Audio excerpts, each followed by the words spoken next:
దేవరా చూసే వరకు తనని బతికించాలని ఓ క్యాన్సర్ పేషెంట్ చివరి కోరిక కోరుతున్నాడు. ఆంధ్రప్రదేశ్ కు చెందిన 19 ఏళ్ల కౌశిక్ కొంతకాలంగా బోన్ క్యాన్సర్ తో బాధపడుతున్నాడు. అతడు జూనియర్ ఎన్టీఆర్ వీరాభిమాని కావడంతో చనిపోయేలోపు దేవరా చూడాలని కోరుకుంటున్నట్లు అతని తల్లిదండ్రులు తెలిపారు. నా కుమారుడికి చిన్నప్పటి నుంచి జూనియర్ ఎన్టీఆర్ అంటే చాలా ఇష్టం. ఇప్పుడు కూడా చివరి కోరికగా దేవరా చూడాలని అడుగుతున్నాడు. సెప్టెంబర్ 27 వరకు తనను బతికించాలని డాక్టర్లను వేడుకుంటున్నారు. అది ఒకటే అతని ఆఖరి కోరిక అంటూ కౌశిక్ తల్లి కన్నీటి పర్యంతమయ్యారు.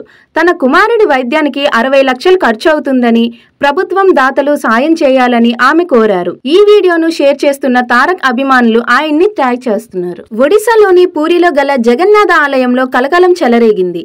ఈ ఆలయం ప్రపంచవ్యాప్తంగా ప్రసిద్ధి చెందింది. లక్షలాది మంది భక్తులు స్వామివారి దర్శనం కోసం ఇక్కడికి వస్తుంటారు. ఈ నేపథ్యంలో ఆలయంలో నిత్యం పటిష్టమైన భద్రతా ఏర్పాట్లు ఉంటాయి. అయితే తాజాగా జరిగిన ఒక ఉదంతం ఆలయ భద్రతపై పలు అనుమానాలను రేకెత్తిస్తుంది. ఒక గుర్తు తెలియని వ్యక్తి ఆలయ భద్రతా సిబ్బంది కళ్ళుగప్పి ఆలయ శిఖరంపైకి చేరుకున్నాడు. దీనిని చూసిన వారంతా షాక్ అయ్యారు. సాయంత్రం వేళ ఆలయంలోని స్వామివారిని దర్శించుకునేందుకు భక్తులు వేచి ఉన్న సమయంలో ఈ ఘటన జరిగింది. ఆలయ గోపురంపైకి ఎక్కిన వ్యక్తిని చూసి ఆలయ సిబ్బందితో పాటు అక్కడున్న భక్తులంతా ఆశ్చర్యపోయారు. మీ వాళ్ళు మా వాళ్ళు కాదు, అంతా మన స్నేహితులే ఇక్కడ అంటూ స్నేహబంధాన్ని తెలుపుతూ సినీ ప్రియుల్ని ఆకట్టుకున్న చిత్రం కమిటీ కుర్రాలు. నిహార్క సమర్పణలో యదువంశీ తెరకెక్కించిన చిత్రం ఇది. జయలక్ష్మి ఆడపాక, పద్మజ కొనిదెల నిర్మించారు. ఎంతో మంది కొత్త నటీనటుల్ని వెండి తెరకు పరిచయం చేసిన ఈ సినిమా ఇటీవలే విడుదలై యువతను విశేషంగా ఆకట్టుకుని విమర్శకుల ప్రశంసలు అందుకుంది.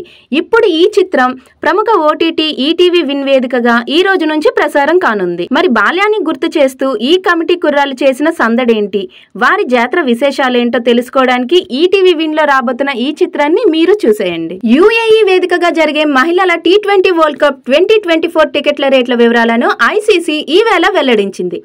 టికెట్ల ప్రారంభ ధరను కేవలం 100 రూపాయలుగా నిర్ణయించింది. యువతలో క్రీడను ప్రోత్సహించేందుకు 18 ఏళ్లలోపు వారికి టికెట్లు ఉచితంగా ఇస్తున్నట్లు ప్రకటించింది.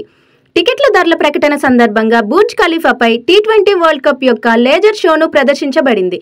కాగా మహిళలు T20 వరల్డ్ కప్ 2024 అక్టోబర్ 3 నుంచి ప్రారంభం కానున్న విషయం తెలిసిందే.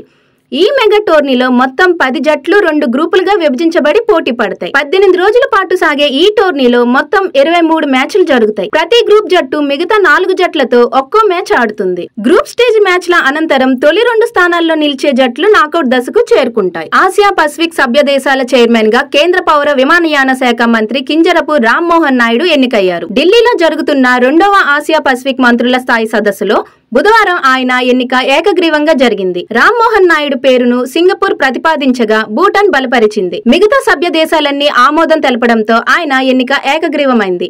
ఈ సందర్భంగా ఆయన మాట్లాడుతూ దేశం తరపున దక్కిన ఈ గౌరవాన్ని తను బాధ్యతగా స్వీకరిస్తానని పేర్కొన్నారు. విమానయాన శాఖ రంగాన్ని సాధారణ ప్రజలకు మరింత అందుబాటులోకి తీసుకురావడంతో పాటు సభ్య దేశాల మధ్య రాకపోకలను సులభతరం చేసేందుకు తన వంతు కృషి చేస్తానని చెప్పారు.